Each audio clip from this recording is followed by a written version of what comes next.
Okay, uh, golly.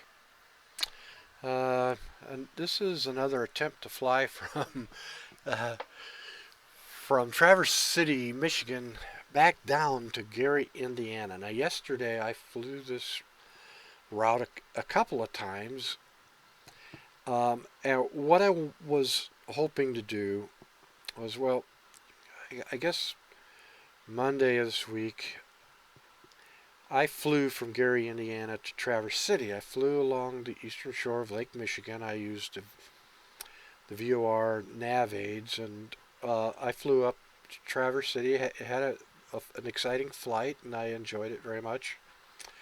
And then in that evening, I thought, you know what? I think on the next day I'll fly back to Gary, Indiana from Traverse City, and just use GPS. Just fly straight as a crow flies from Traverse City to Gary, Indiana. Well, yesterday the weather was horrible. I mean, the cloud cover was low. It was really low. I had to file an IFR instead of a VFR. And I'm new to this flight sim. Well, everybody is. I'm new to the Garmin 1000. And I'm still trying to understand how Pilot2ATC interacts with this flight simulator. And I flew the flight, and the first time, earlier in the morning, I noticed that the transition point that I had selected for the flight computer did not match up with what actually came into play when I got down to Gary, Indiana. And I was kind of baffled by that, and I was too high. My altitude was too high. Wasn't sure what Pilot2ATC was doing. Didn't know if they were going to tell me to descend. So I was a little confused. And as I started the approach to the runway, and the runway 02 at Gary is, well, in a flight sim, it shows these big yellow X's on the runway, which I would assume means closed or not operational. But I have a function, the charts that I have shows that runway is good to land on. So what do you do? Well, I just ended the flight because I needed to do some things. So then later, I tried it again, and this time I made darn sure that I put in the right waypoint that I wanted, and I did. And so I just assumed we were good to go, and I made the flight. And the cloud cover was clear down to the ground. It must have just been fog, thick fog. And again, Pilot2ATC didn't really tell me to descend, or that I needed to descend on my own, or it didn't connect with me very well.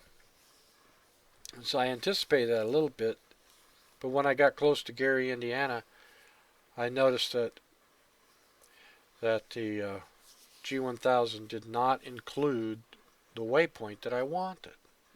And so I was kind of miffed about that. And it does, so the chart that the Flight Sim 2020 is using does not match the real world chart for an RNAV approach to runway 02 at Gary, Chicago International. Now, I'm okay with that. I can always fly using ILS approaches, or don't fly when it's foggy or cloudy, or I would assume that at some point, and I looked on Navigraph, and it seems that Navigraph and Microsoft Flight Sim 2020 will, at some time in the future here, be connectable to each other. And if you're a flight simmer, you know that Navigraph is the Jepson charts. And it's available for flight simmers and real pilots to put on their tablets and laptops and whatnot. And so I would assume that, well, and Pilot2ATC is also, I connect that to Navigraph. And so if that's right, then all of the real world charts and the flight sim and Pilot2ATC will all be talking to each other and have the same plates, same charts, and it should all work fairly well, but that's not the way it is right now.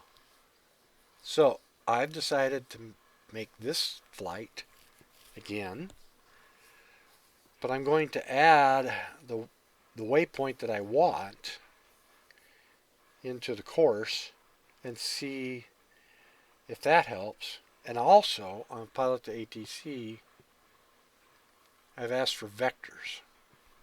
Now this is going to be really clumsy for me because, like I said, I'm new to the Garmin G1000 and the programming and the Direct2 and all of that is going to, the manipulating of the knobs and the buttons isn't second nature yet. And as you know, or you may not, but as you get close to your approach, things kind of bunch up and there's a lot going on. So we've got a long flight ahead of us. We have an hour at least from Traverse City to Gary, Indiana.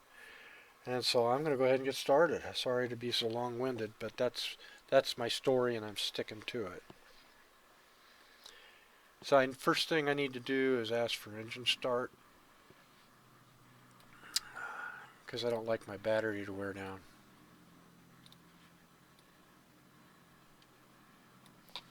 Battery on, avionics on, switch. Gary Capital information. I'll get the information later.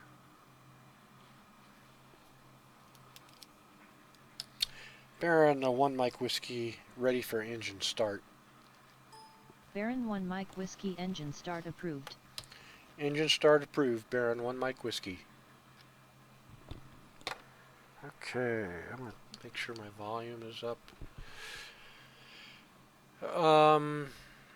Alright, we're good for that. I'll turn that off. Turn that on, turn on the beacon and the nav lights to let everybody know around us that I'm getting ready to start my engines. Make sure my parking brake is out. Fuel selectors are on. Cowling flaps are open. Mixture is rich.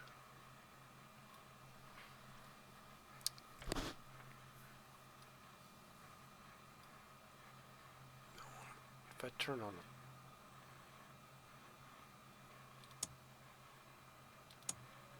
I don't see where that makes any difference. Okay, so we'll go ahead and start the left.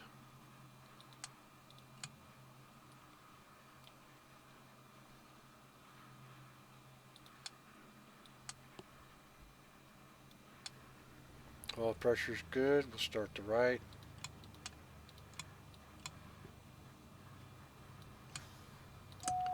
Alternators are on. Cherry Capital Information Uniform. 1453 Zulu winds are 065 at 5 knots. Visibility 7 miles. 3,900 few clouds. 4,700 overcast. Temperature 11, dew point 8. Current altimeter is 3035. Arriving and departing runway 10. Okay, we've got ATIS. Cherry Capital Information Uniform, 1450.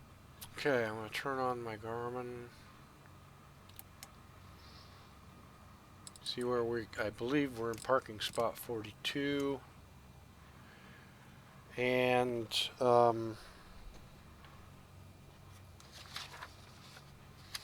runway 02. Let's see here.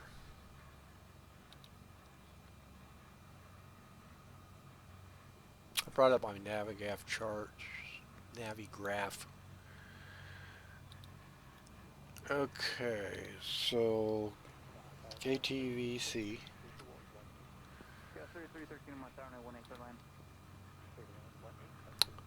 Taxi charts. Airport info. Okay, so they have this laying right. So we're here, and runway 10 is over here. So from my experience, we'll be taxiing to D4, D, holding short for runway 18, and then to D6 and taking off in that direction, okay?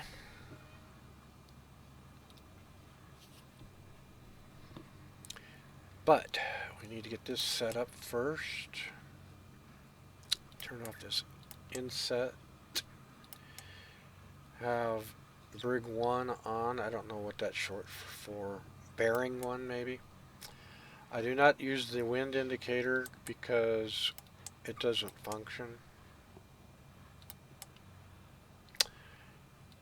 And altimeter is 3035.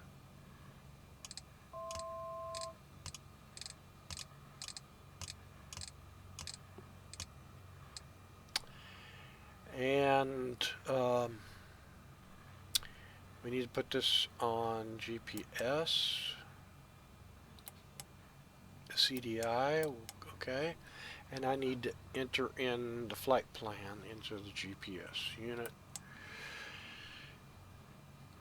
So we are going from K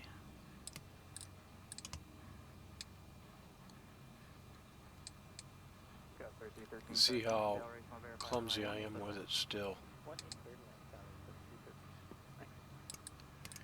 K Southwest 43 just pushed off Bravo 16 Delta, ready for taxi. T 14 right via Golf Whiskey, Southwest 43. V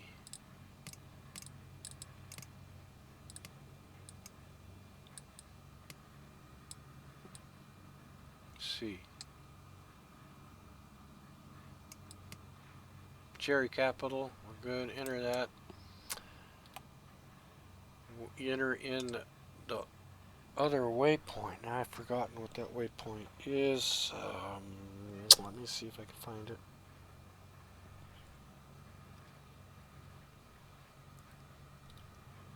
Didn't write it down. It's direct. It's not going to tell me. KILPY. KILPY.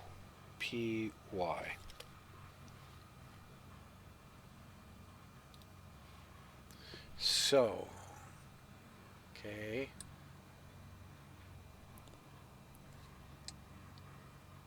I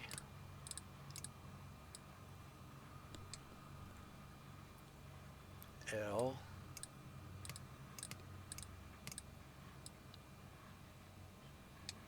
P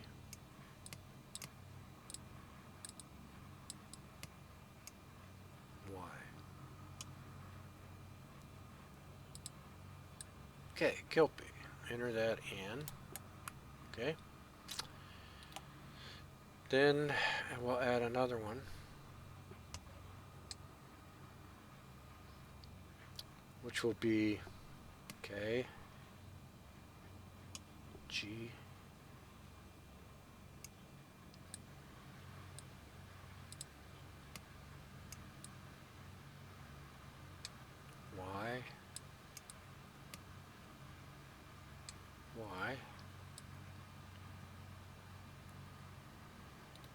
that's not the right one. There we go. That one is. Enter.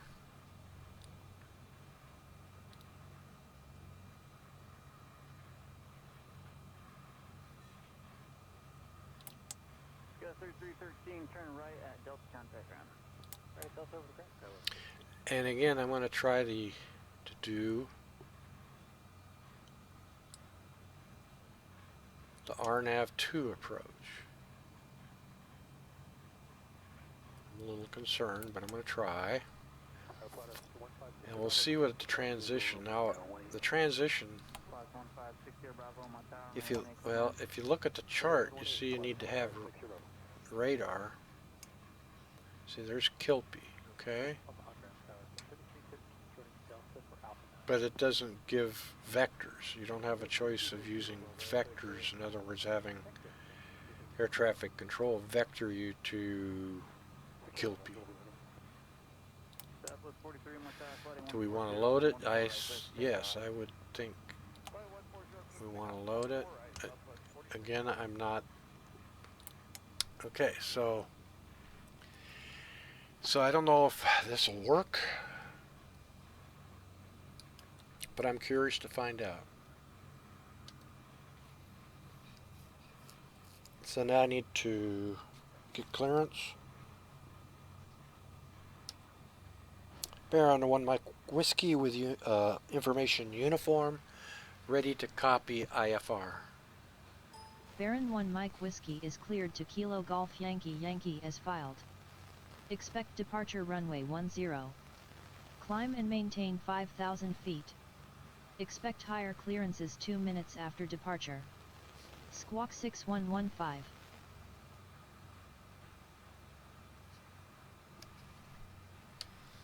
Baron, the 1 Mike Whiskey is cleared to Kilo Golf Yankee Yankee. Expect departure runway 10. Climb and maintain 5,000 feet. Expect higher clearances 2 minutes after departure. Departure on Squawk 6115. Baron 1 Mike Whiskey. Baron 1 Mike Whiskey, read back correct. Altimeter 3035, let us know when you're ready to taxi. Altimeter 3035, Baron 1 Mike Whiskey. Okay, so we are good to go. I can't think of anything else that we need to do. Whoops, didn't mean to do that, sorry. My mouse flaps are up. Everything's where it needs to be. Turn on taxi lights. Batteries on. Engine start. Conditions are good. Have plenty of fuel. Okay. So I'm going to ask for taxi instructions and we'll be on our way.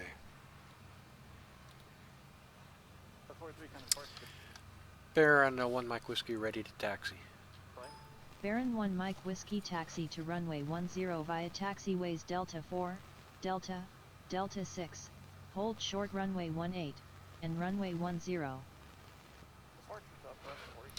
Taxi to runway 10 via taxiways Delta 4, Delta, Delta 6, hold short runways 18 and 10. Baron 1 Mike Whiskey. Okay, so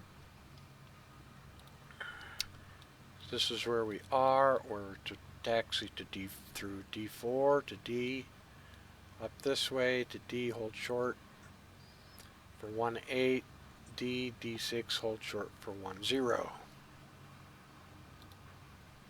I'm going to keep an eye on this over here. It helps a little bit.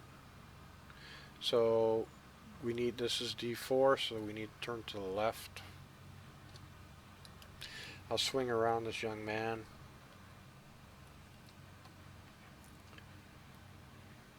Push in my brake. It's released, and here we go.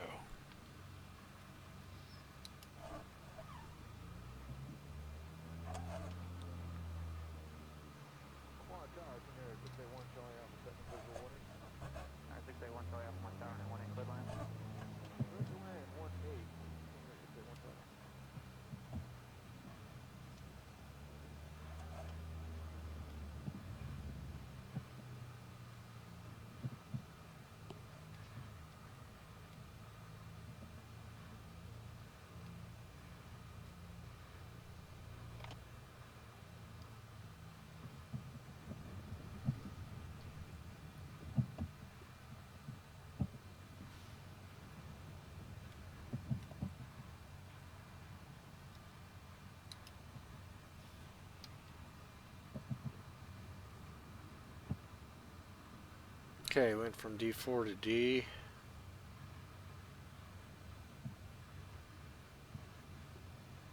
There's an aircraft coming in. On Sierra, left at my hold short of 14 left. You may not be able to see it on the video, but I can see it on my monitor.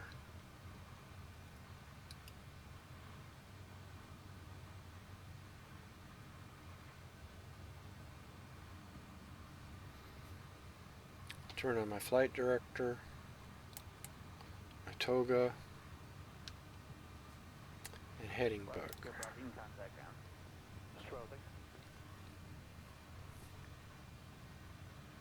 Ground Pilot 156 Bravo on Sierra going to TAC Air.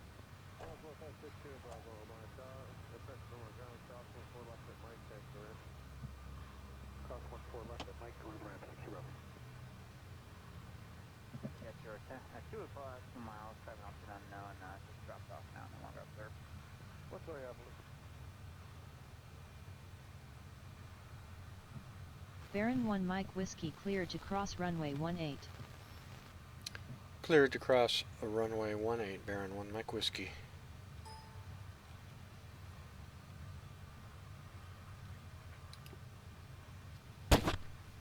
I'm not going to do a run up.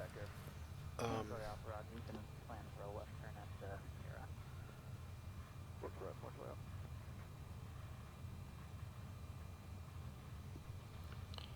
Baron 1 Mike Whiskey contact tower on 124.2.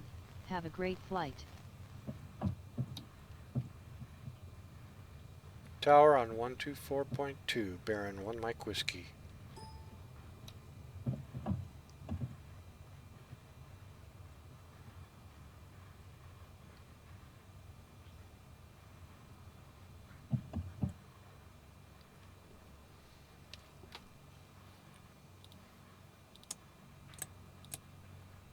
Turn on the landing lights and the strobe. Turn the heading bug to our runway heading, which is 30.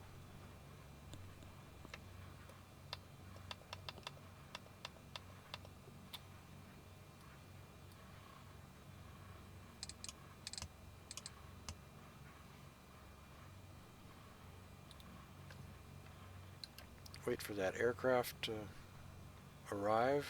Well, it looks like it's quite a ways out. Okay. Baron 1 Mike Whiskey, ready for takeoff. Baron 1 Mike Whiskey winds are 065 at 5 knots cleared for takeoff. Runway 10 squawk 6115 maintain runway heading until above 1,600 feet then turn right heading 236 to intercept course. Baron 1 Mike Whiskey cleared for takeoff, runway 10 squawk 6115. Maintain runway heading until above 1,600 feet, then turn right heading 236, Baron 1 Mike Whiskey. Can't believe I forgot that, but I did. 6115. Back. On. And I need to turn it on Pilot2ATC. We're good. Okay, must be not approaching us.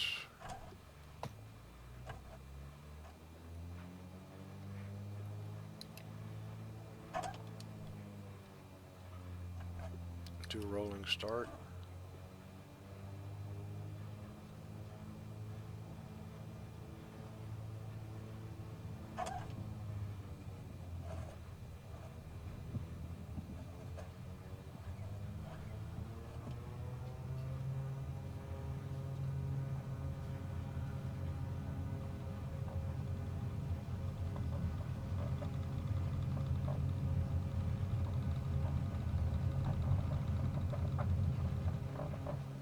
Up. Gear up.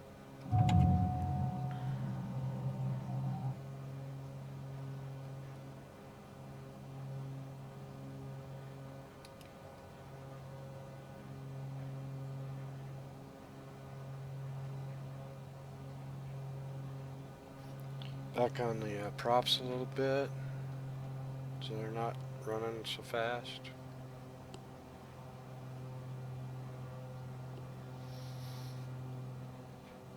Coming up on 1600, we turn right to heading 236.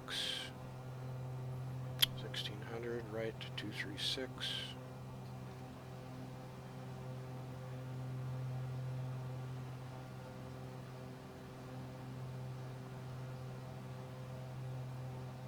Baron 1 Mike Whiskey, you have traffic at 3 o'clock miles at 2,200 feet. Traffic not in sight, Baron 1 Mike Whiskey.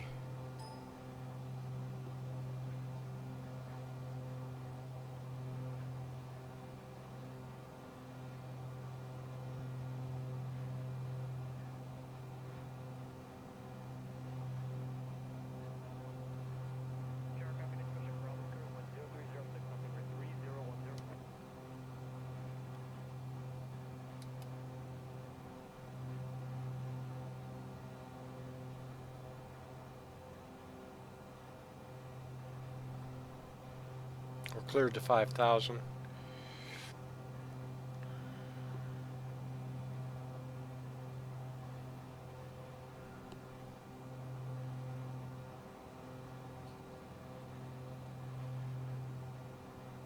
Two, 3, 6. Baron 1 Mike Whiskey, climb and maintain 6,000 feet. Contact Minneapolis Center on 132.9er. Have a good morning. Center on 132.9er, cleared to 6,000 feet. Baron 1 Mike Whiskey.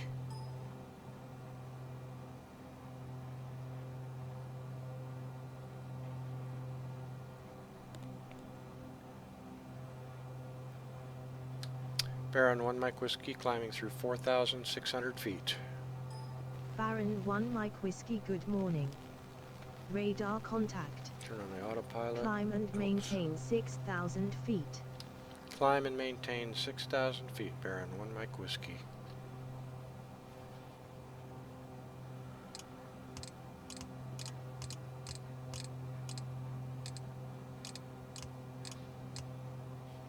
Autopilot on.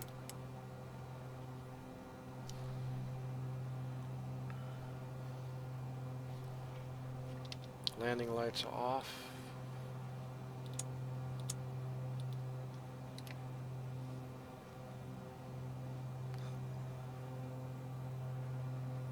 Coming up on 6,000. Yeah, 3313 Montana, 18 clear line.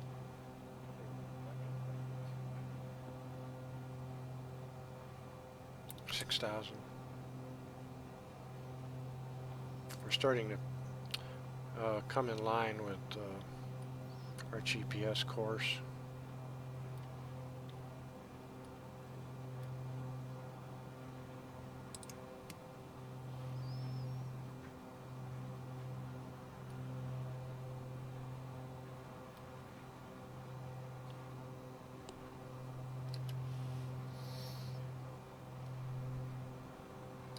We're in the overcast, obviously.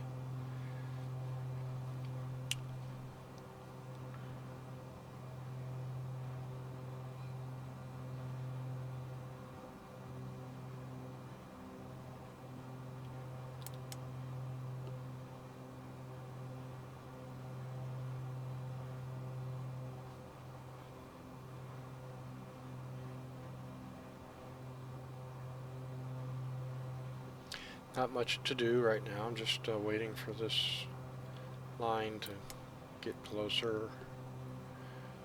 Now we're making our bank to pick up that course.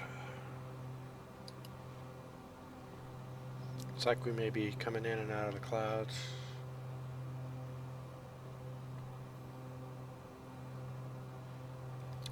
And I'll take a moment and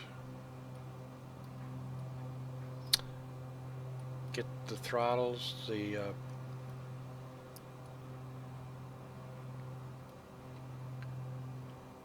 props to 2300. Yeah, 3313, sorry, 1 Del Rey, 1 verify runway 18 clear line.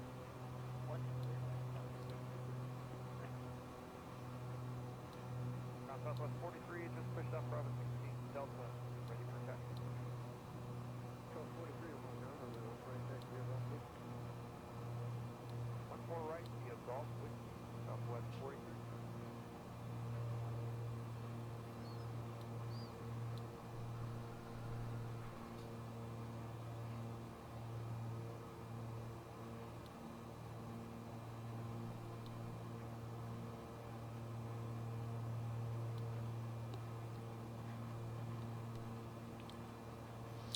Okay, 2300 RPM, and we are on our way south to Gary, Indiana.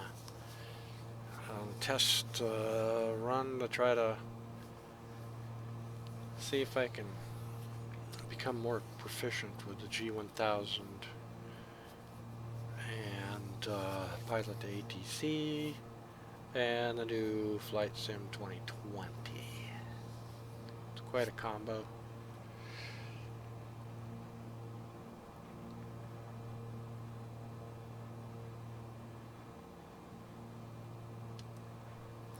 Now, I'm going to work a little bit to see if fuel mixture can be interactive with this throttle, with the mixture control. Take the right one and pull it back. Baron 1 Mike Whiskey, contact Minneapolis Center on 120.85. Have a good one. Center on 120.85. Take care, Baron 1 Mike Whiskey.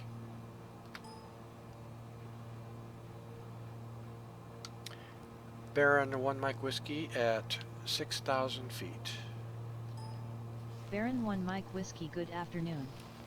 Radar contact. Altimeter hasn't changed.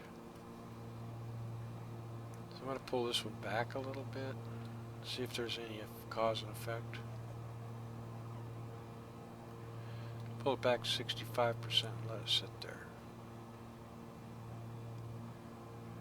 What I'm going to be looking at is fuel flow and see if the cylinder head temperature changes.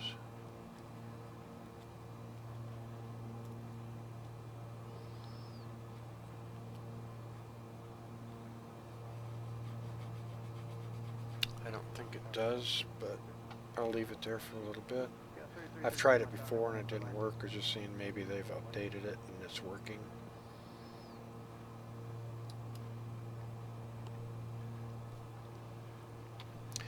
So let's show the flight plan.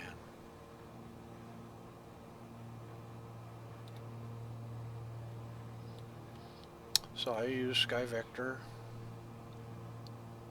It's Traverse City. This is low. I could do VFR. And we can call in some of these VORs as we go down to kind of keep track of where we are as far as the map is concerned. Obviously this is a restricted area.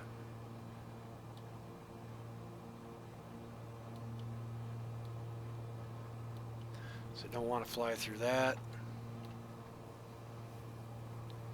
I think we're high enough to pass over this airport. We're not interfering with this one,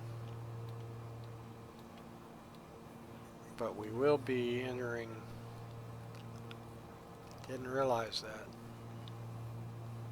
So what we'll be entering are close to this Bravo airspace. So we need to be at 8,000 or below 3,000 to enter in that airspace.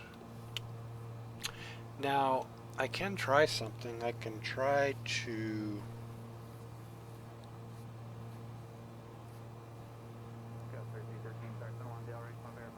ask for permission No, this is Bravo Airspace, yeah, Bravo. Ask permission to enter Bravo Airspace.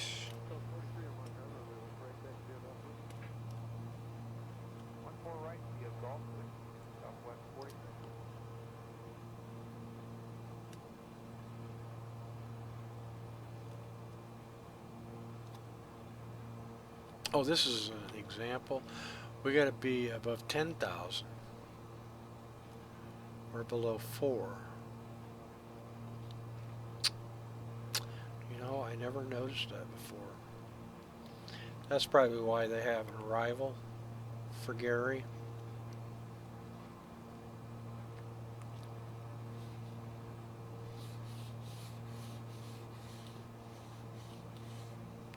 That might have been why ATC was having a little trouble with me. I'll ask this time for permission to enter Bravo Airspace. Now what I need to say is Baron 1 Mike Whiskey is 20 miles northeast at 6,000 feet, requesting permission to enter Chicago O'Hare. I wonder if you say the city.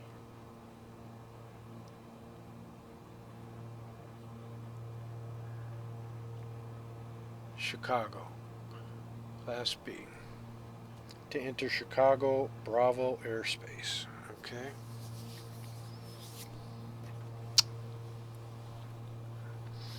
Everything's red here. This is blue, which is good, but I wouldn't count on it being blue.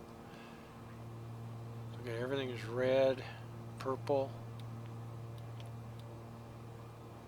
Means that there are issues with visibility.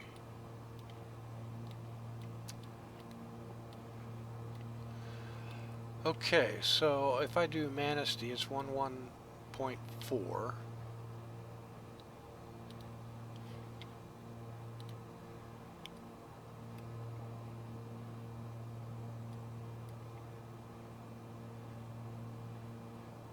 I gotta need to turn on some lighting here.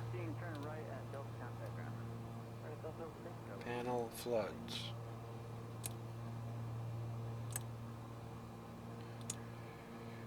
Turn it down a little bit.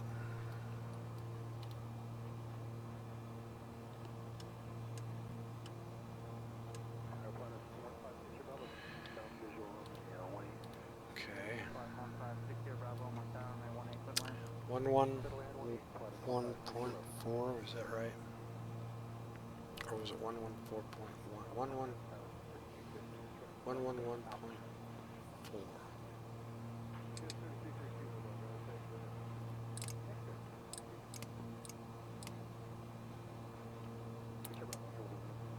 Yes, Manistee. See if we're picking that up yet. Yes, we are. Okay, so you see it's off to our right a little bit.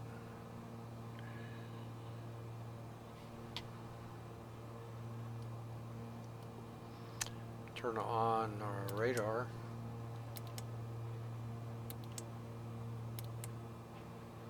Lots of clouds out.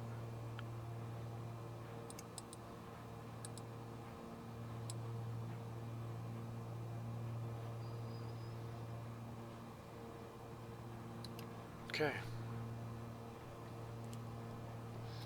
So we'll know when we are straight east. When this gets here, we'll be straight east of Manistee. Or Manistee will be straight west of us. Kind of give us a reference to where we are, since we can't see much.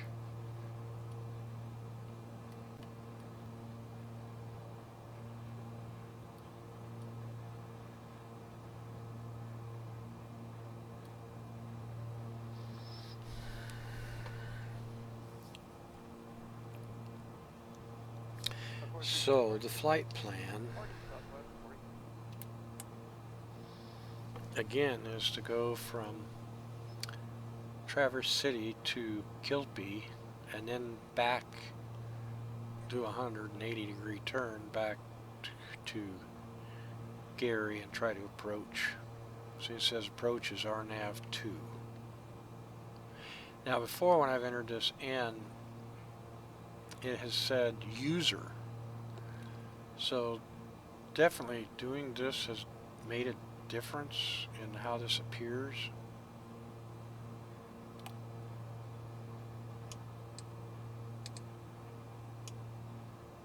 And that's right. So, oops. I don't know what that was. Hope I didn't mess things up. Alright.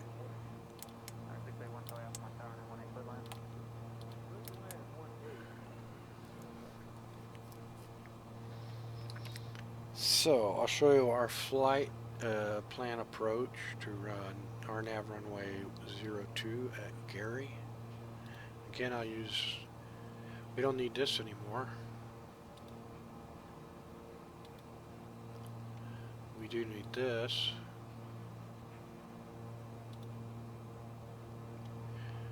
I'll first show you the runway. So this is a very short runway. It's 3,600 feet, which, though, that's plenty of room for me on my aircraft. I need I've got more than, I have 1,200 feet more than what I need. But when I tried this yesterday, there are trees right along here hugging the end of the runway, and I tried to go over those and put it down, and I hit really hard, but I didn't make it, but I bounced, and I don't like that. And you can see the runway is open on this chart, and this chart is good. So that's the runway, and so then I'll exit and park over here.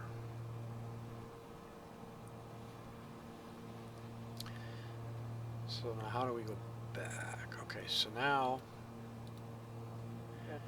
the approach.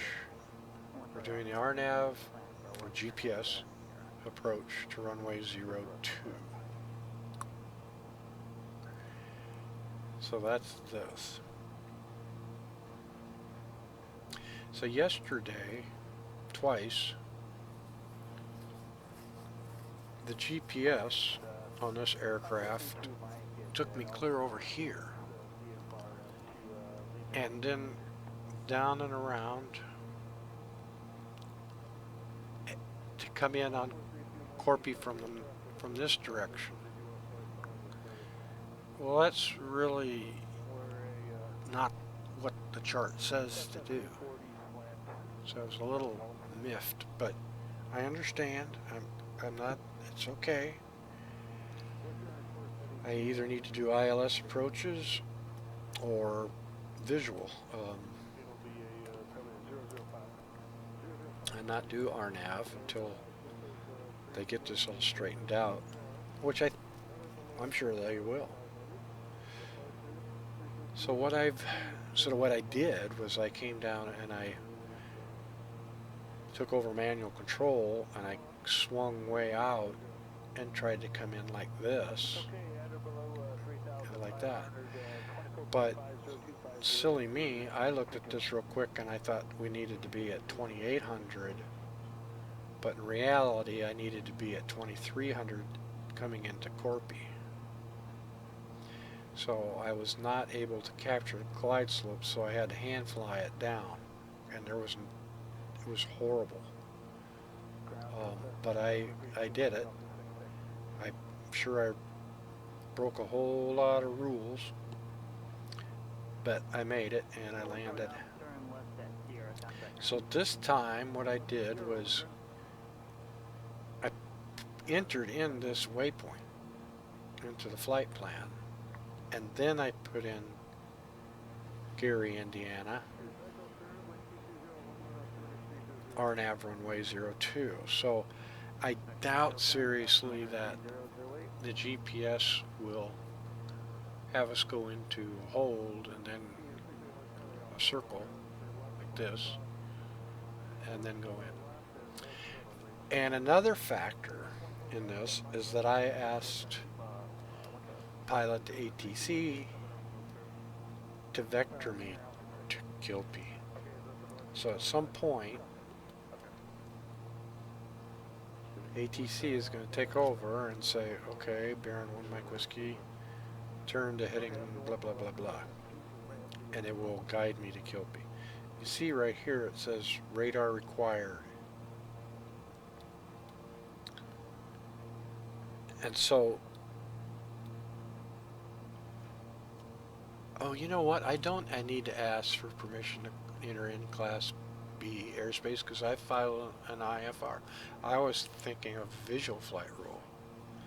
If I filed a visual flight rule, I would need to ask for permission to enter and exit the Bravo airspace. So never mind.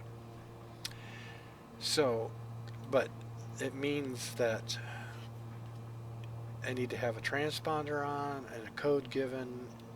I need either flight following or an IFR filed flight plan to be able to make this approach.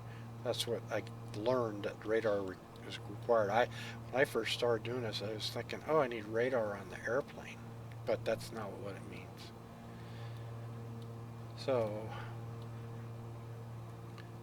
I'll leave that up.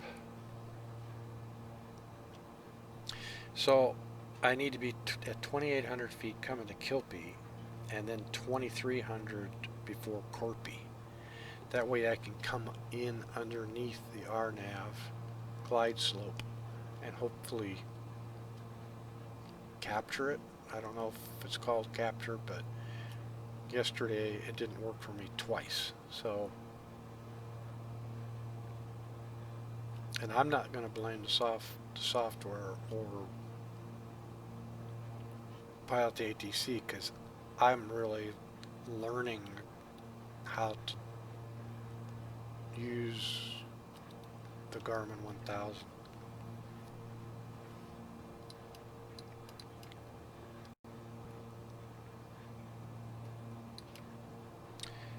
So we still are not straight east of Manatee.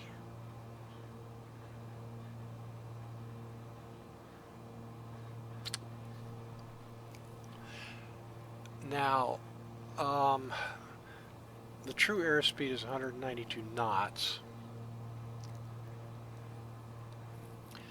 Our ground speed is 190 knots. So it's saying that we have a headwind basically of 2 knots. So let's take a look. It says 3, but it's always 3. So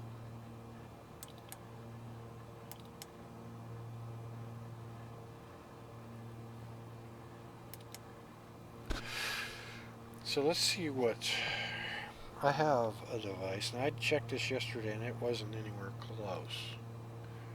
So I have a calculator, an E6B calculator, and I can calculate what our true airspeed is by entering in our altitude, our airspeed, by entering in our airspeed, the temperature in Celsius,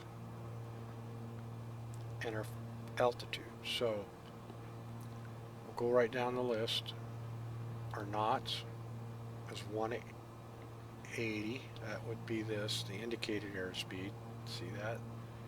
So that'd be 180. The temperature is 8 degrees Celsius, centigrade. And our plan, we are doing at 6025. We can calculate So it says our true airspeed is 206, which is nowhere near 192. So there's a big discrepancy there. Now on X-Plane 11, it's always right on the, you know, it may be a knot off or half a knot off, but so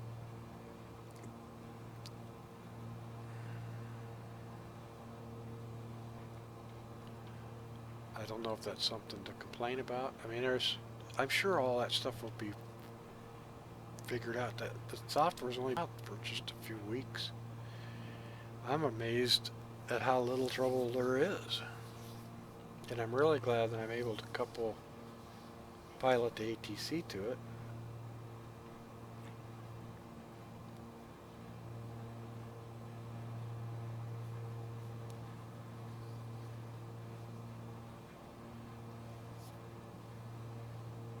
Oh, that's our heading bug. We're way past Manistee. What was I thinking?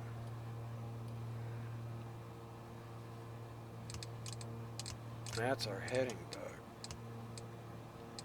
So we're clear past Manistee. So let's find another one and get this right.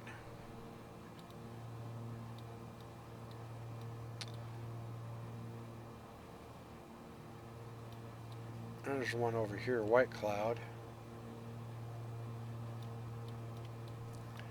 There's a better one, Muskegon, 115.2. 115.2.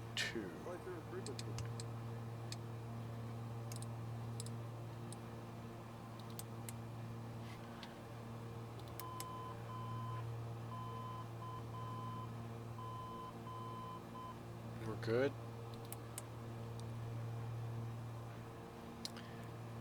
So, okay, so it's off to our left.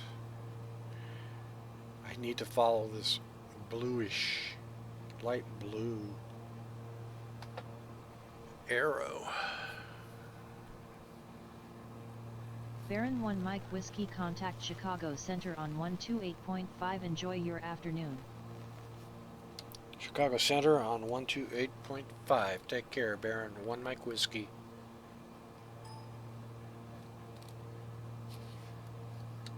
Baron 1 Mike Whiskey at 6,000 feet. Baron 1 Mike Whiskey, good afternoon. Radar contact. Altimeter 3030. Altimeter 3030, Baron 1 Mike Whiskey.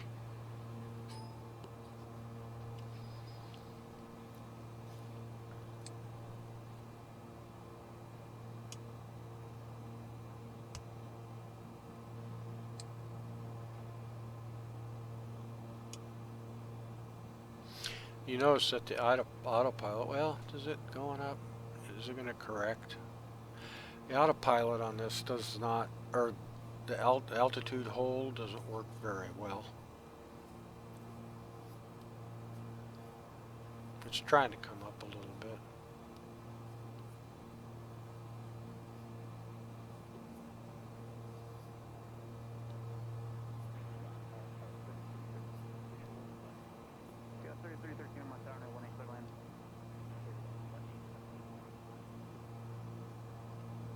It's just going to stay there. It doesn't adjust to the barometric pressure change. And our flow hasn't changed. Temperature on the CHT hasn't changed. So I'm to believe that the fuel mixture controls don't have any effect other than that it's 100% or 0.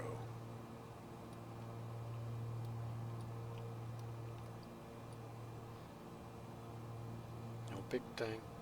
I mean, if you're a real pilot, I'm sure it is, but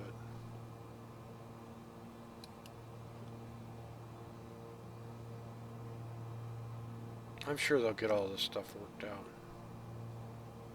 I have confidence. There's an aircraft over here.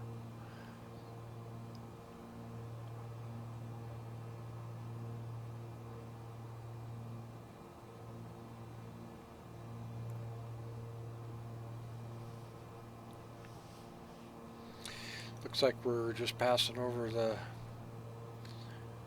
shore.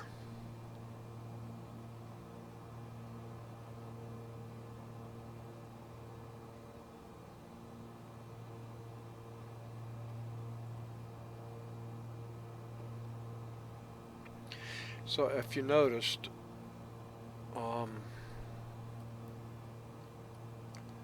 with Pilot2ATC,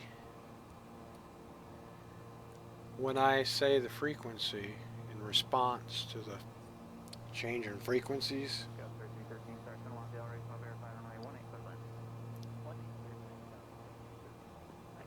I have Pilot2ATC do that for me.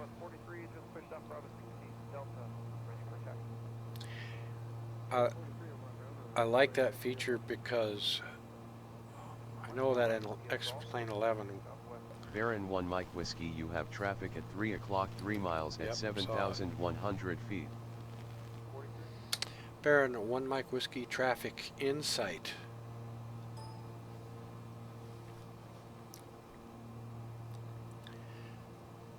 And I'm sure it will happen in Flight Sim 2020, but if it can get really choppy in these aircraft and you bounce around, and it's fairly difficult to keep your mouse where you want it because it's moving around.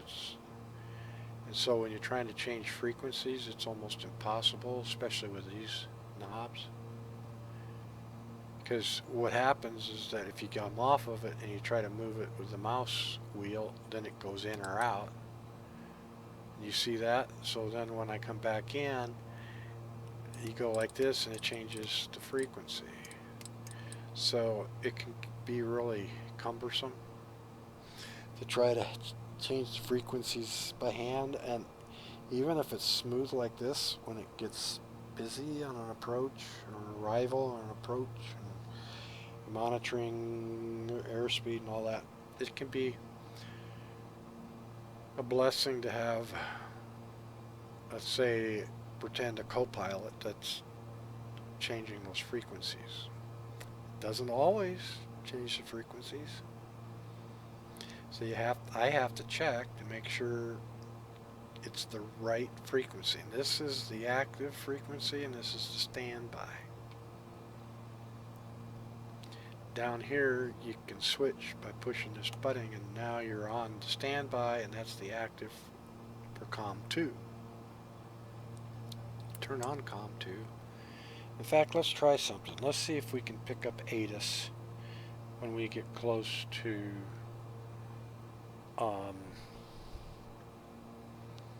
Gary. So where is that? I guess I'll just pull it up.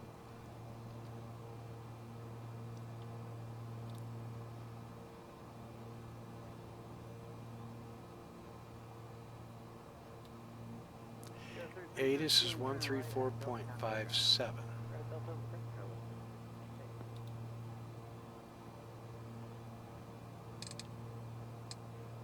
See?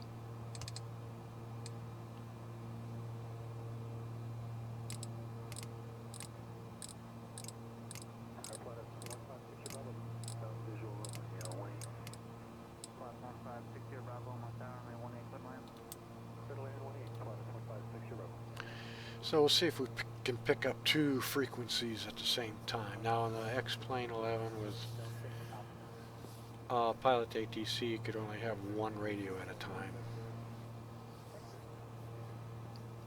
So I'd have to ask permission to leave the frequency, check ATIS, get ATIS, report back in.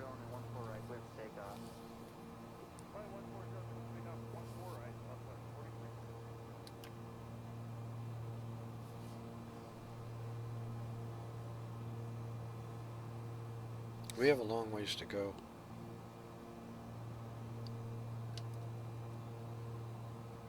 We have 40 minutes yet.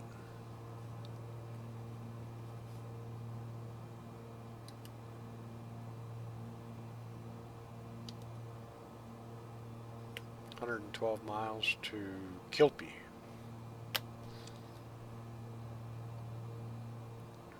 Okay, so we're straight east of Muskegon.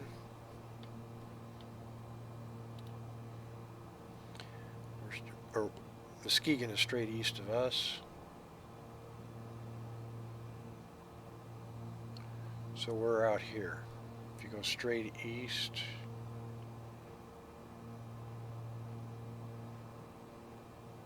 it's right there.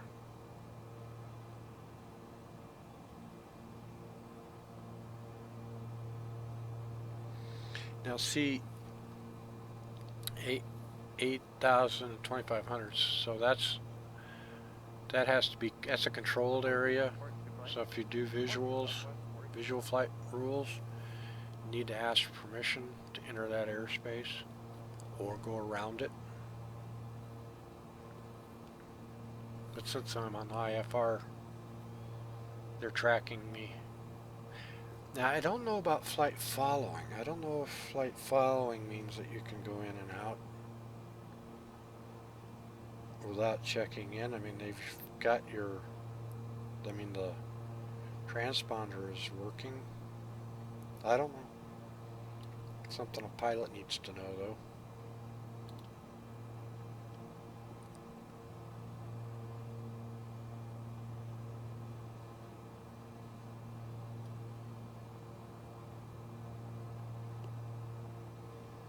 I usually take one time and show the air outside of the aircraft.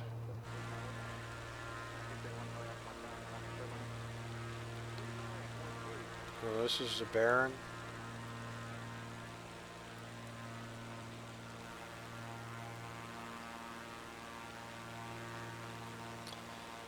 Twin engine. This one's brand new.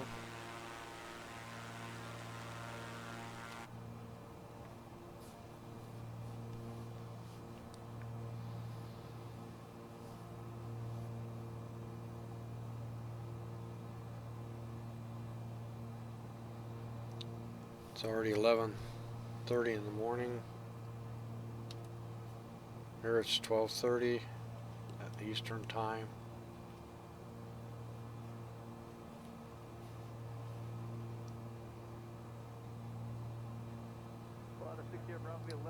I want to get this flight in so I can figure out if I can do RNAV approaches.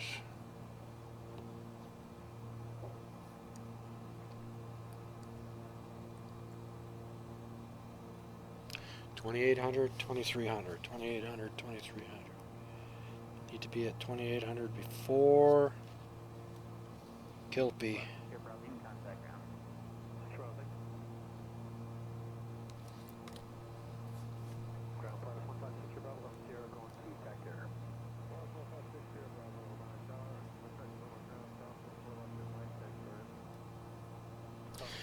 Now that chatter in the background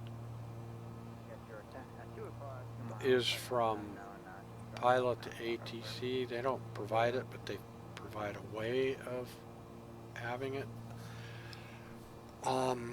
So for me, I found a website that you can listen to different airports, and people actually have receivers that are close enough. You know, it might be an FBO or something that's on the airport, and they have a receiver that is connected to some sort of an interface to the internet, to that website, and you can call up that airport and listen to approach and tower and ground. Can't listen to centers, but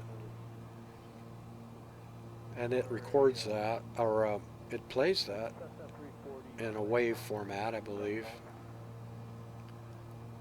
And then you can turn around and, I don't know if you have to modify it, I don't remember. But that's, if it does need to be modified into a different format, it's easy enough to do.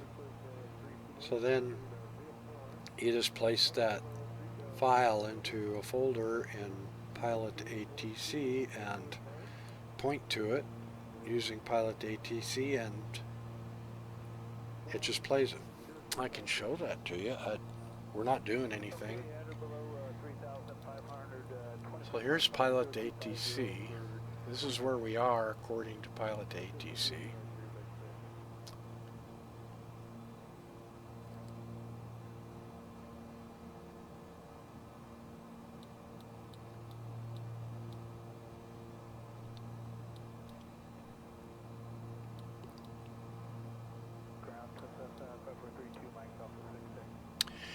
So there's a lot of things going on here. This is how you connect to the flight sim. You have to have this up and running, and then you climb into the cockpit. You spawn in the cockpit, and then you connect. You also have to have this thing. It's there it is, FS2020 and I always activate that because it has a tendency to not be active. But this is the interlink between Pilot2ATC and Microsoft Flight Simulator. So you have to have that. And this, it takes an effort to get it to work for you, but it's worth it. So what I was talking about for the voices or the sounds in the background, so you come here, these choices, you have all these different setups. Now I had been in here because I had moved the folder that contains my Pilot2ATC, and I like to look at my conversation texts so I can see where I made mistakes and correct it in future efforts. But anyway, here's sounds. So you have choices. You can bring in these audio files for clearance. So if you had a lot of time in your hands, you could record all kinds of different airports that you mostly fly in and out of, and store them, and then direct Pilot2ATC to those files. Now the static, Pilot2ATC provides that. You have two choices. You have kind of a typical static, and again you need to point to those, and I'll show you that. Or you have one that's a lot more static, like you're way out in the boonies somewhere, a bush pilot or something like that. Here are the different voices I have. I have Microsoft David and Hazel, which is standard, and I also opened up Zira. And I bought one, but it doesn't do very well here, so I don't use it. So basically I use 3 different voices. So you can kind of feel like you've been handed off.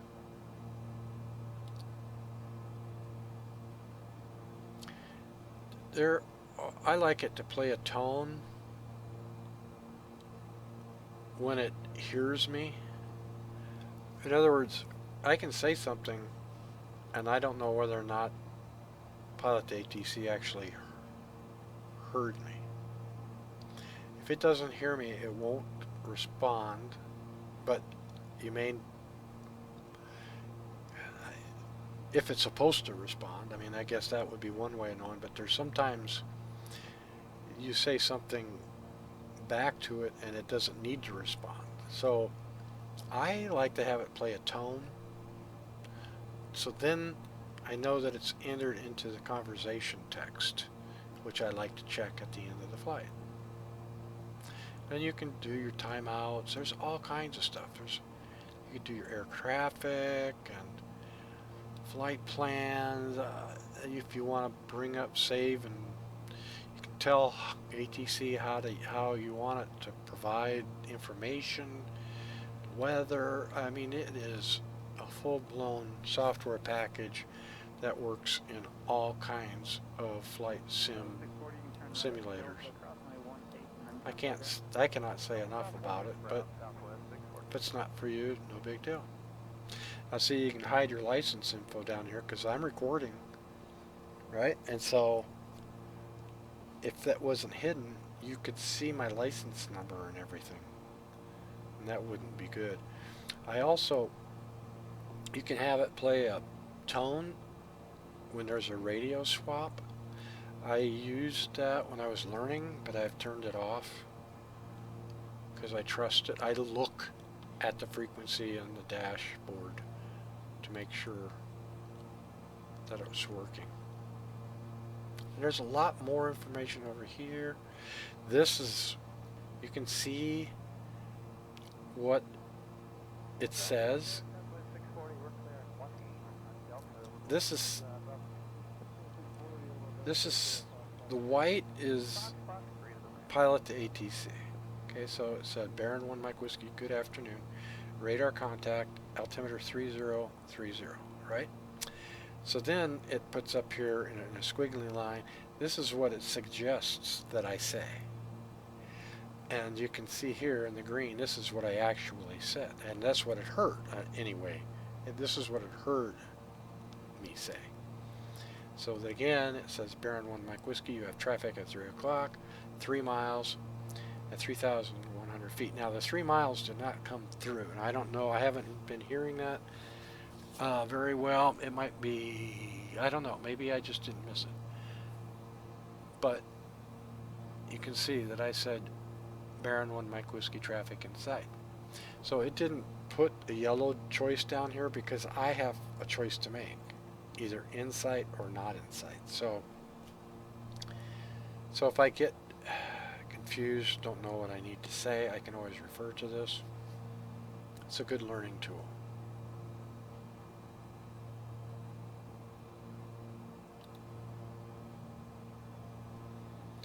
You can see that it gets a little, the fog actually comes into the cockpit. I'm sure they'll get that fixed. We're still 72 miles north of KILPY. Cessna aircraft, convective signal 87 Central for Nebraska, available on flight service frequency. And we can bring in another VOR to check where we are.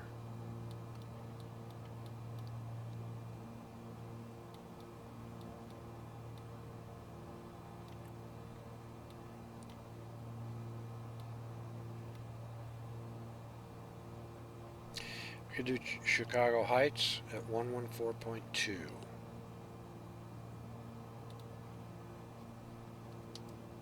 Baron 1 Mike Whiskey, contact Chicago Center on 127.55. Good day.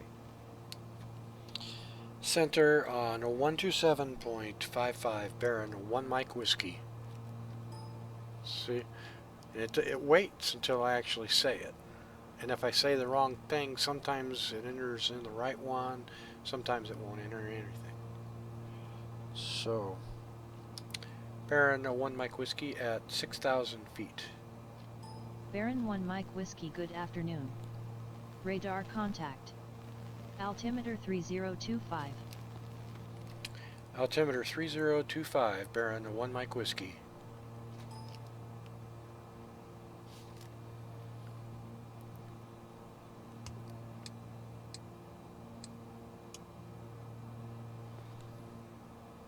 Okay, 114, yeah, 114.2, 114.2, 114.2.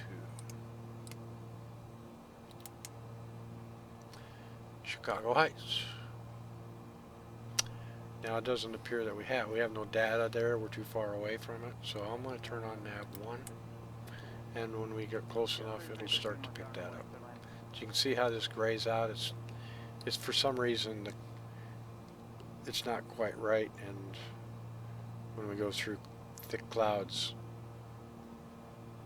it has an effect on the cockpit dashboard Well, actually the whole cockpit, but I can live with that. Oh, we're already starting to pick that up.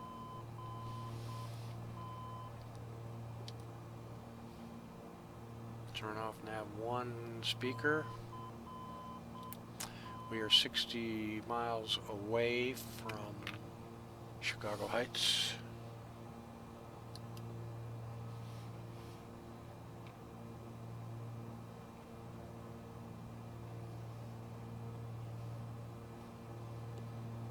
Now I'm in the basement of my house, and I just have a mouse and a keyboard and a Logitech Extreme 3D Pro joystick. That's what I use. I have i7 Intel and 16 gigabytes of RAM, and I am using NVIDIA 1060 with 6 gigabytes of RAM, and I can show you how much of my resources are being used. More than half of my CPU power is being utilized by Flight Sim.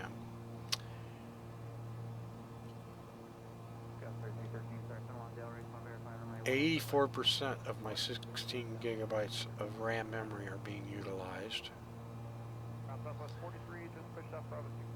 My GPU is running a little lower than what it usually is running.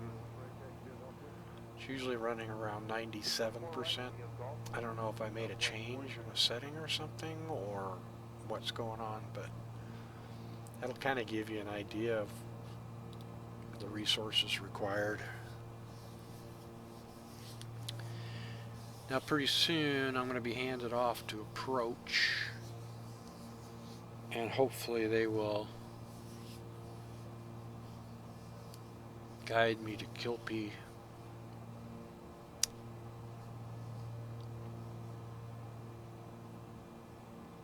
It's clearing a little bit.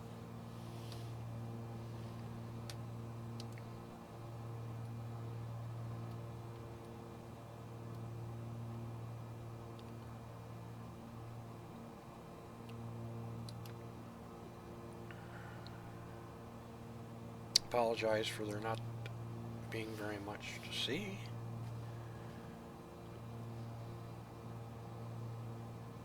We did see one aircraft, a bunch of clouds.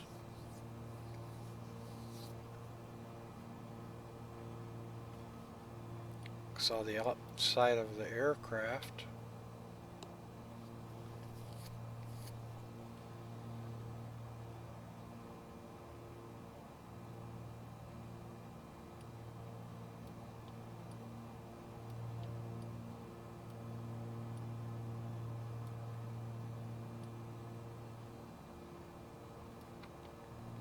I don't get up and look around, but I will turn around. Lots of comfort for 4 people. There's a little table.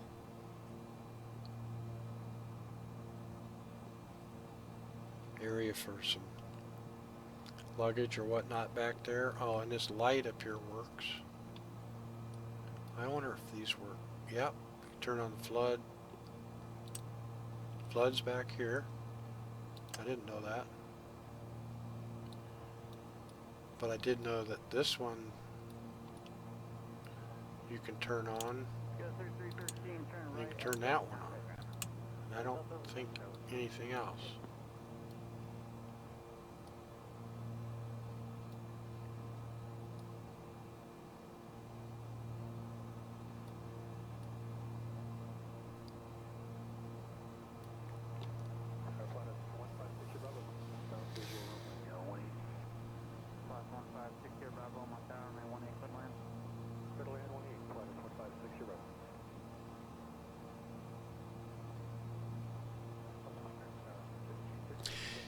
Flying a long ways just to see if this will work. But I'm trying to... Baron 1 Mike Whiskey, contact Chicago approach on 133.1. Enjoy your morning. There's our approach call. Southwest 43 and 17. Approach on 133.1, Baron 1 Mike Whiskey. Now we'll check in with them and see what's going on. Baron 1 Mike Whiskey at 6,000 feet. Baron 1 Mike Whiskey, good morning. Radar contact. Okay, they've got us on radar. Now they'll control us until they hand us off to the tower at Gary.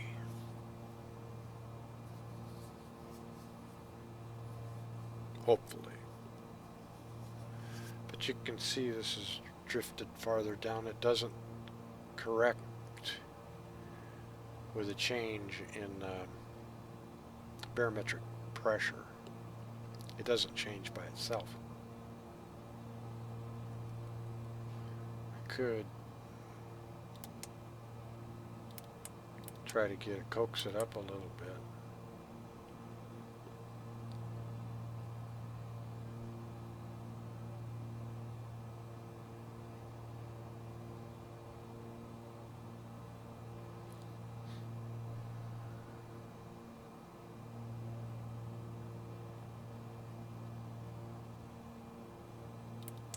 Okay, altitude hold.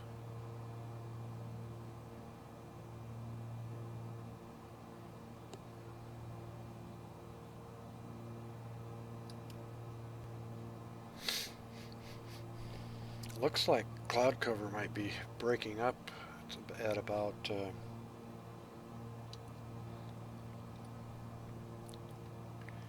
35 miles out, and we're, you know, we might be right on that barrier there. We might have some vision. That's at 35 nautical miles, and we're 42 miles out from KILPY.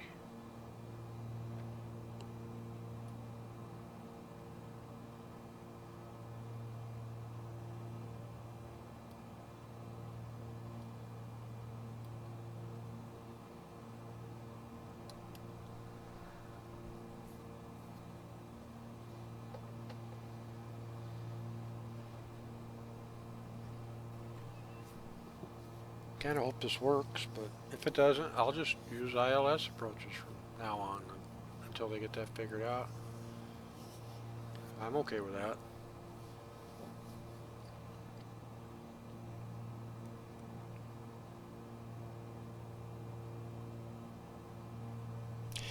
I'd rather, you know, I'm trying to learn how to do visual flight rules, and so I'd rather do visual flight rule flights, but I'll tell you what, in this area, this part of the US, it's been really cloudy for the last several days. Well, I know for us, I'm in Nebraska, you know, it was in the high 90s day after day. Yard was burning up, and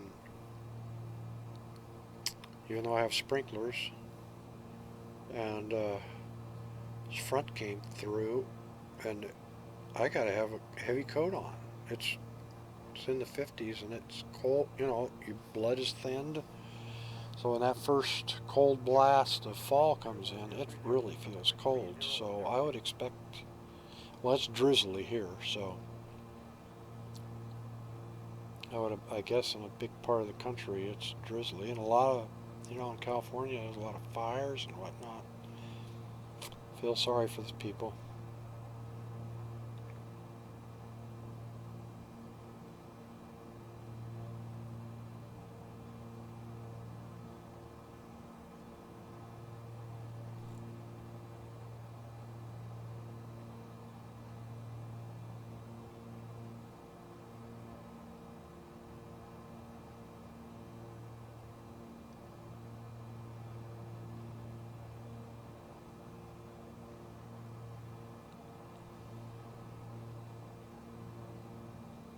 All right, let's go over the approach again. So the way I have the GPS program, the flight plan, is to come straight to KILPY, and then somehow, I don't know what's going to happen, it's going to turn around and head for KILPY. I should head back to KILPY. You know, I wonder if I put KILPY in twice, if it would do a holding pattern there. Didn't think of that.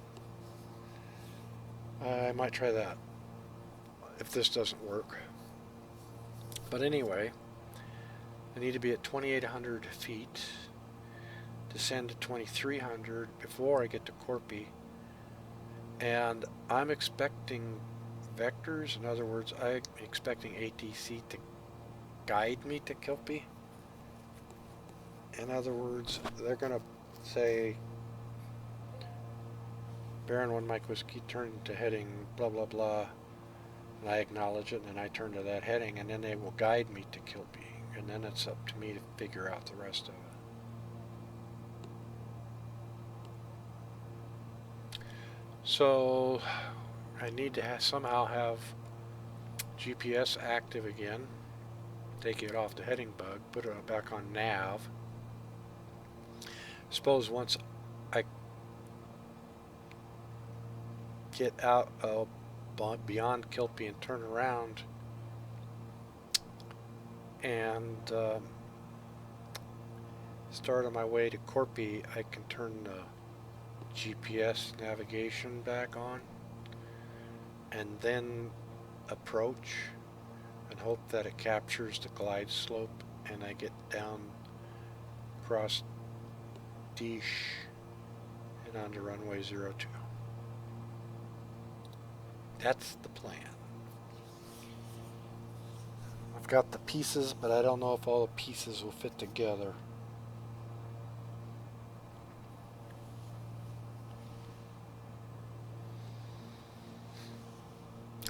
I'm pretty sure X-Plane 11 will be able to handle it.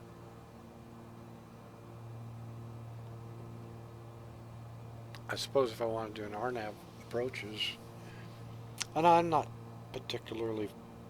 Baron 1 Mike Whiskey, turn left heading 194 vectors to the RNAV approach for runway 02 at Gary Chicago International, maintain 6,000 feet. Okay, there we got our vectors. Turn to heading 194 for the vectors to RNAV approach to runway 02, maintain 6,000 feet, Baron 1 Mike Whiskey. Okay, good deal. Baron 1 Mike Whiskey, turn left heading 194.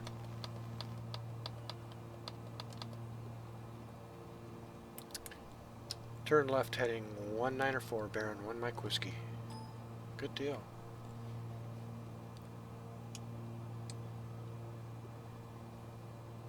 So I put it on heading bug, so now we're following the heading bug. Heading is 194. Of course, I didn't say turn left heading, and so that's why it came back to make sure I knew I needed to turn left. You know, you really need to do that because I need to do that because they may have you go clear around this way to intercept. You don't know. But I didn't respond right. They kind of caught me off guard. Left, heading 194. But I got the rest of it right. That's pretty good. Let's see. We can check. Let's see. We're 20 miles out. I'll keep my speed up. I know there's clouds out there, so I'm going to go back to our display. See guiding us off of there. He will guide us, hopefully, to KILPY.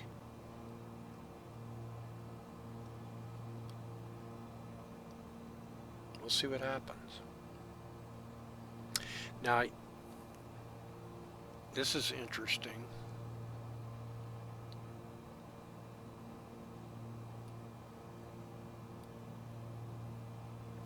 It looks like the flight plan that I entered into the G1000 here on this airplane did take me straight to KILPY, and then it looks like, well, it's can't tell if it's one line or if it's turned around and gone back. But anyway, so far so good. Now if I want, I can turn this on, turn this up, so I can see what's going right on in front of me, and then put this back on the scope.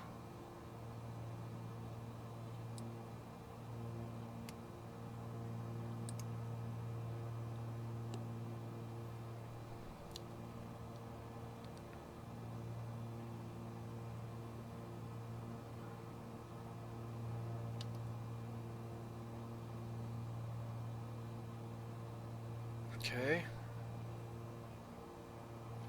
Go back. So far so good.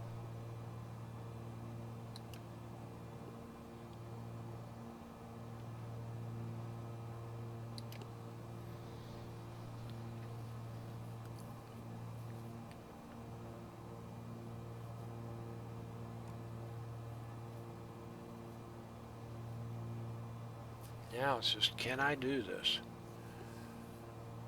There's going to be a lot of activity here in a few minutes.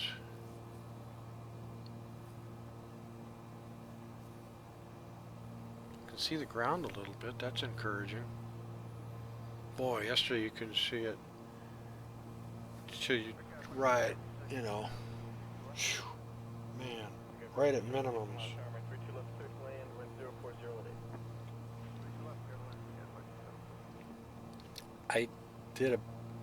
I made a mistake. I deleted that file of that flight. I kind of regret doing that because I'd like to have seen parts of it.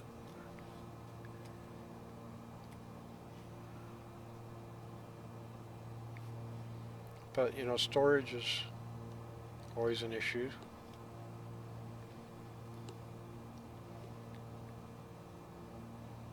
Baron 1 Mike Whiskey, turn right heading 199er.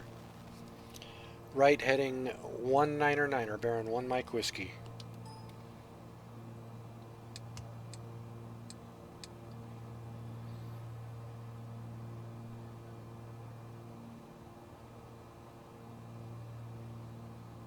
Now, Pilot2ATC doesn't care what I'm flying in or use. Well, it does. It gives you a choice whether you're in an airliner or general aviation, but it doesn't care if it's a G1000 or a 530 or a 430 or what particular kind of airplane you're in. It's just knows that I want to be vectored, and it's up to me to figure out how to make the approach and the landing. So now the reason I pick Gary is it's outside of Chicago. I have a daughter living in Chicago, so it's kind of fun, you know, kind of a connection, gives me something. So I have to, and there's the lake, of course, so I have to be aware of all the different issues that can come up trying to fly near and around Chicago. Baron 1 Mike Whiskey, turn left heading 194. No, I can't do that. Turn left heading 194, Baron 1 Mike Whiskey. Oh yeah, I can. Let me see, what am I thinking?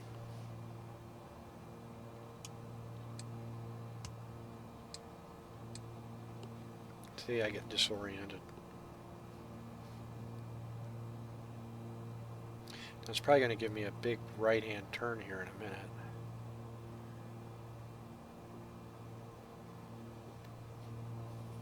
And a descent. I hope a descent to 2800. Or at least to 4000.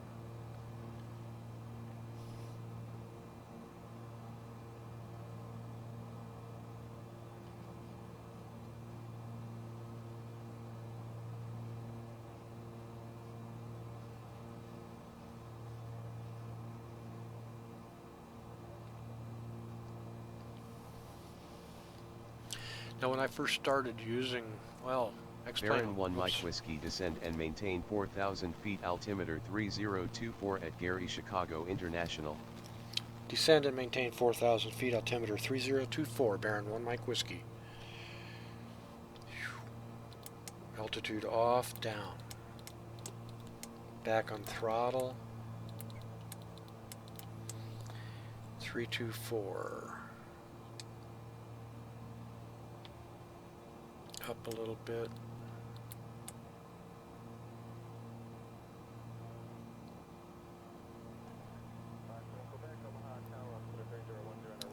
I have a Pilot2ATC at about 850. Oh, did you see that became active? That's interesting.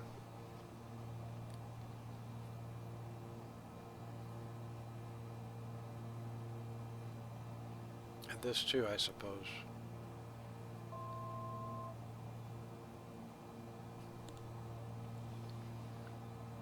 Altimeter's right. Got to keep my eye on this. We can go down to 4,000. 850 is about the descent rate that I want. Speed is okay. It's going to take me out and hopefully around to come like this to KILPY and then in.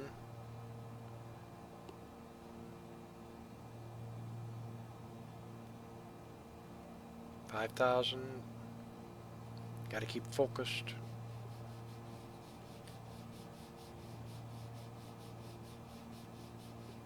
You can see where I turned off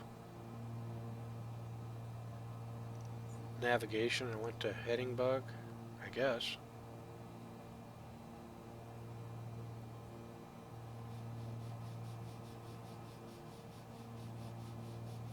I think this was still trying to get me to go there that way.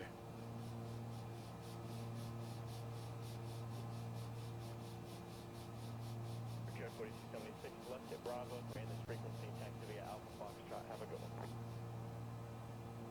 Bravo Alpha with you, Richard 4276 today. Okay, coming up on 4300. I don't know what all this is down here.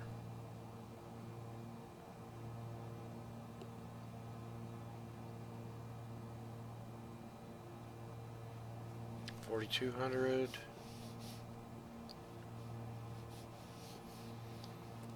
$41 coming up. Here comes 4,000. Baron 1 Mike Whiskey turn right heading 2902 descend and maintain 3,500 feet. Turn to heading 2902, descend and maintain 3,500 feet. Baron 1 Mike Whiskey. Baron 1 Mike Whiskey turn right heading 273. Baron 1 Mike Whiskey heading is 273. Turn right heading 273. Baron 1 Mike Whiskey.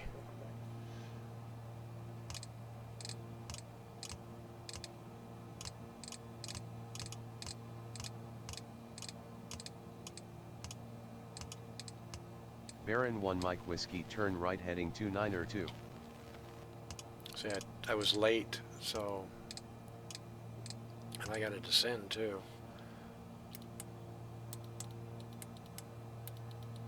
Descend to 3,500.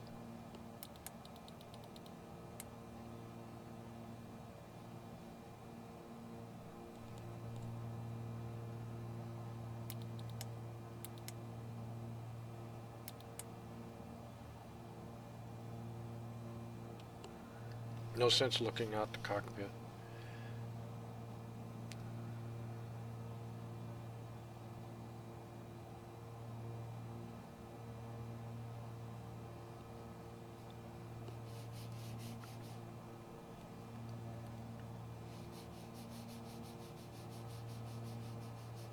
Comes 3,600.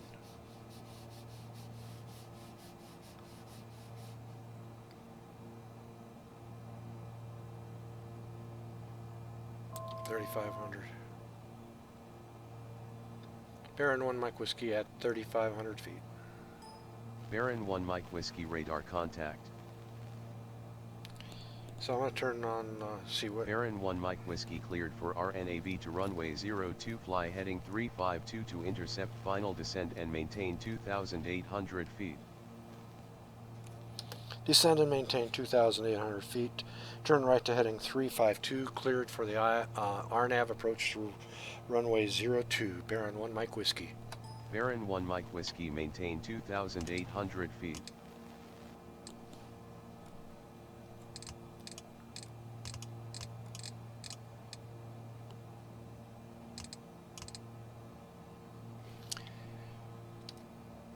Okay.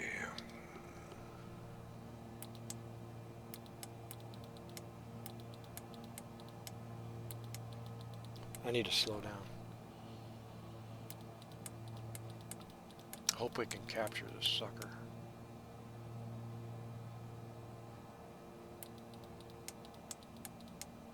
Slow down, slow down. Lights.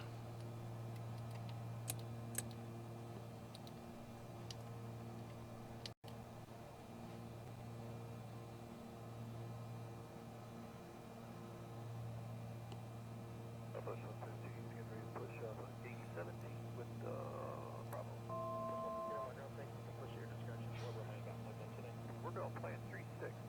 Works for me. 2800's coming up. Right there. Okay. So I'm going to keep it on that heading until this starts to turn or come towards us. Keep the speed up. There's KILPY.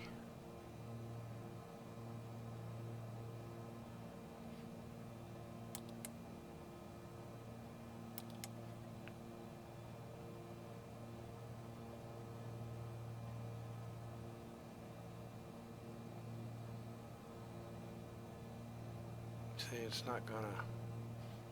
Let's take a look here.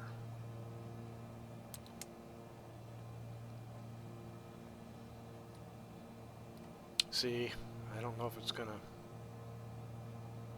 Baron 1 Mike Whiskey altimeter 3024 at Gary Chicago International Contact Tower on 125.6. Have a good afternoon. Tower on 125.6, Baron 1 Mike Whiskey. I need to turn right. See, it's not.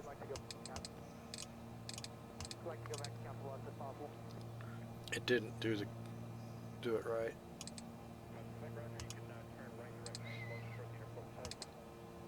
Try to get over KILPY.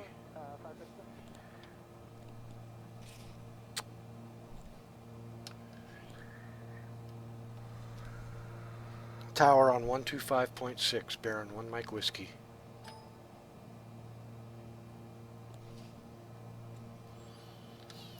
Baron 1 Mike Whiskey at 2,800 feet. Baron 1 Mike Whiskey, good afternoon. Radar contact. Continue RNAV to runway 02, call when established on final. Continue RNAV to runway 02. We'll call when established on final. Baron 1 Mike Whiskey. Baron 1 Mike Whiskey, this is Gary Tower on 125.6. Please repeat your request.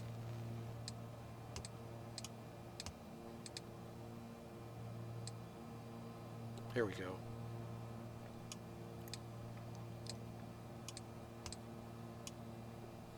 Turn nav on.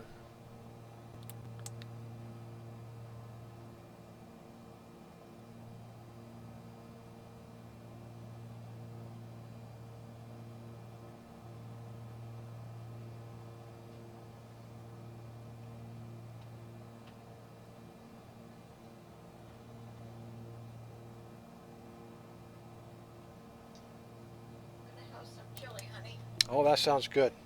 Yep. Okay, can we get over KILPY first? Will we capture the glide slope? Oh, approach.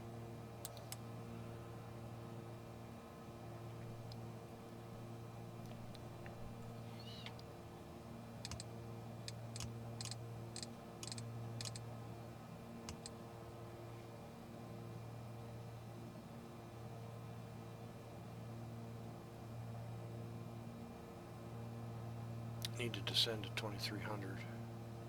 Come on.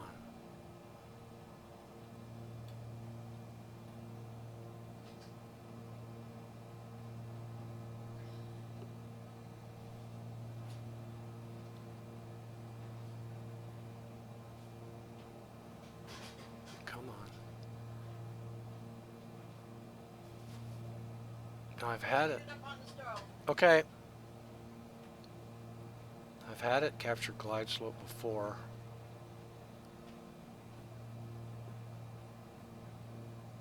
Come on.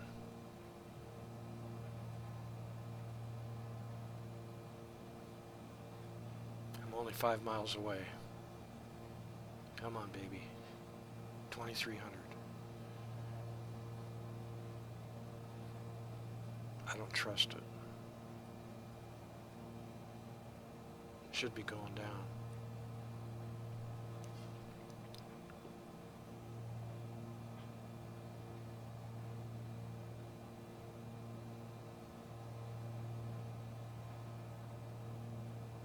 Come on.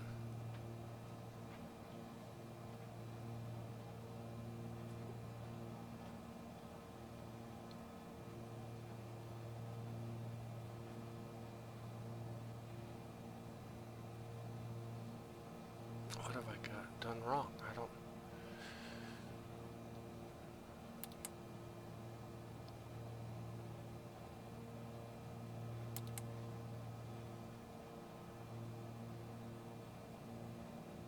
I gotta let go and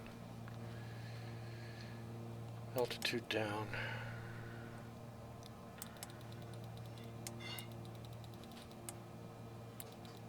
Because I need to be at 2300.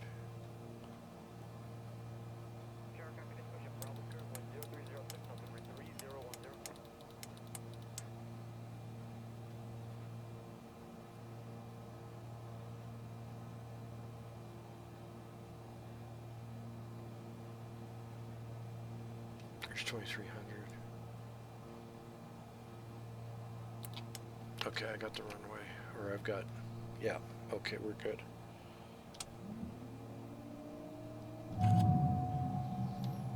Baron 1 Mike Whiskey Airfield in sight. On final. Baron 1 Mike Whiskey. Baron 1 Mike Whiskey Roger, winds are 042 at 8 knots, cleared to land runway 02. Cleared to land runway 02, Baron 1 Mike Whiskey. Turn off to autopilot.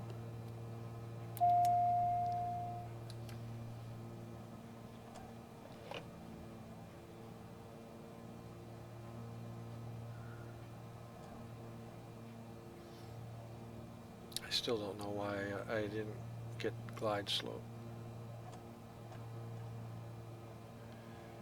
I'll need to do some other kind of practicing, I guess.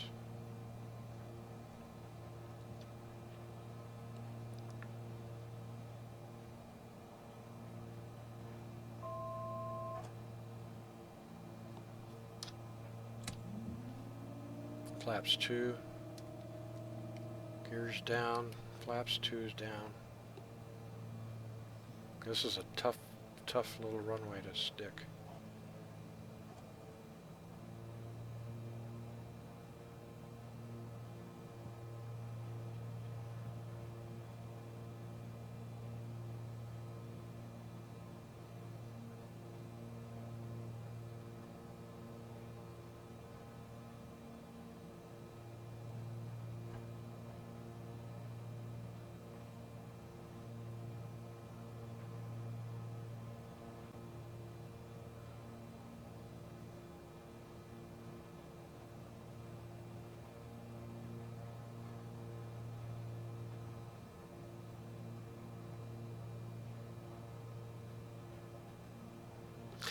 I wonder if I, since it's not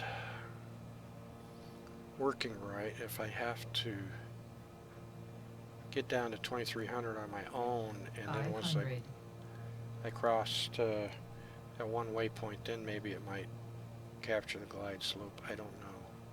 Something's not right though. 2 red, but you see the trees.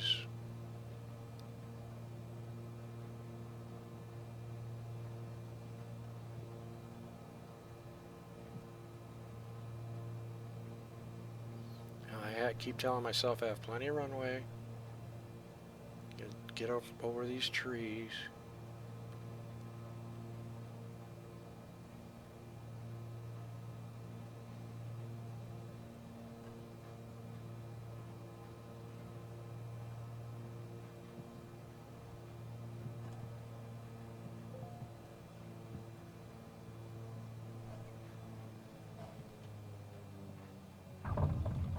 Baron 1 Mike Whiskey exit runway when able. Baron 1 Mike Whiskey, roger. I was pushing the wrong button for my brakes. See those yellow X's?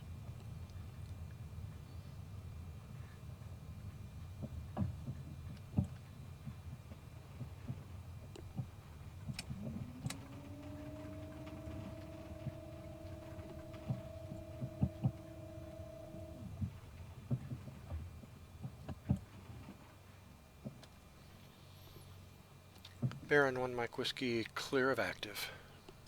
Baron 1 Mike Whiskey, welcome to Gary Chicago International Contact Ground on 121.9er.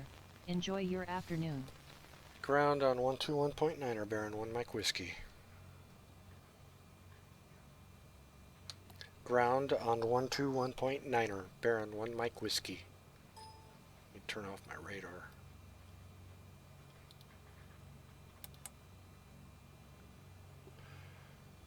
And lights. Flaps are up. Strobe is off. Baron 1 Mike Whiskey requesting taxi instructions to General Aviation parking. Baron 1 Mike Whiskey taxi to General Aviation parking via taxiways Bravo, Alpha, Charlie, hold short runway 30. Taxi to General Aviation parking via taxiways Bravo, Alpha, Charlie, hold short runway 30. Aircraft calling ground, say again with your call sign. I forgot to say my call sign. Taxi to General Aviation parking via taxiways Bravo, Alpha, Charlie, hold short runway 30. Baron 1 Mike Whiskey. It's unforgiving on that. Let's see what's going on here.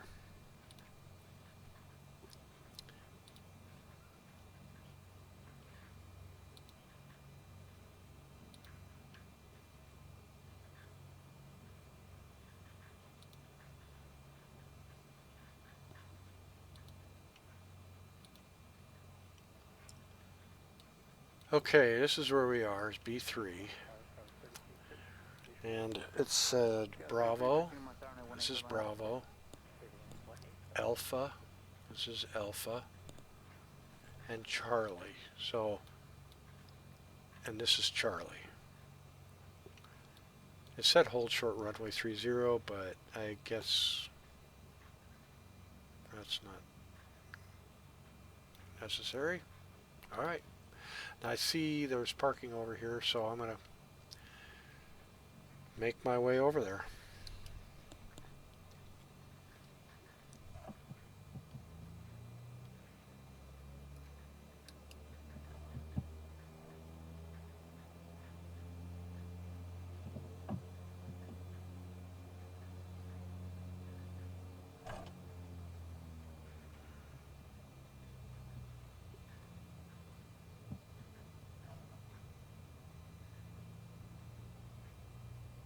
Sure would like to figure out that ground glide slope issue.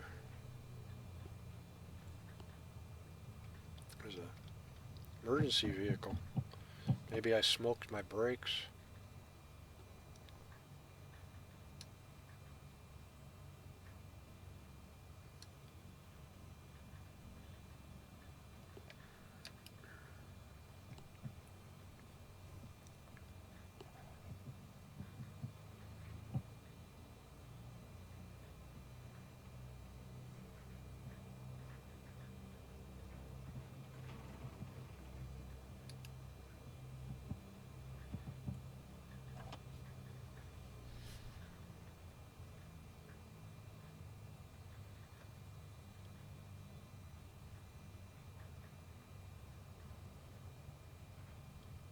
Got 3313, sorry, spin along Dale Race, I'll verify runway 18 clear land.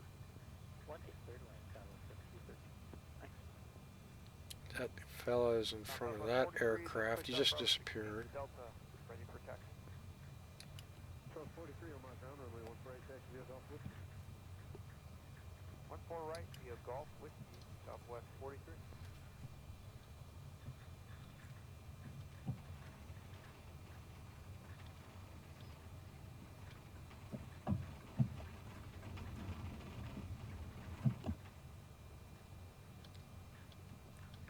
See anybody?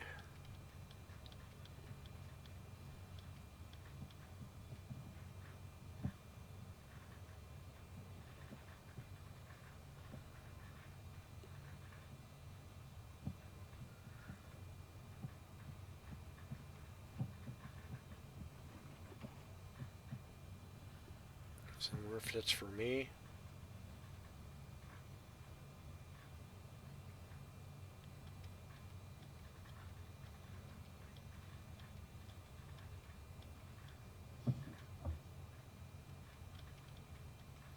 Don't see the fellow with the flashlights though.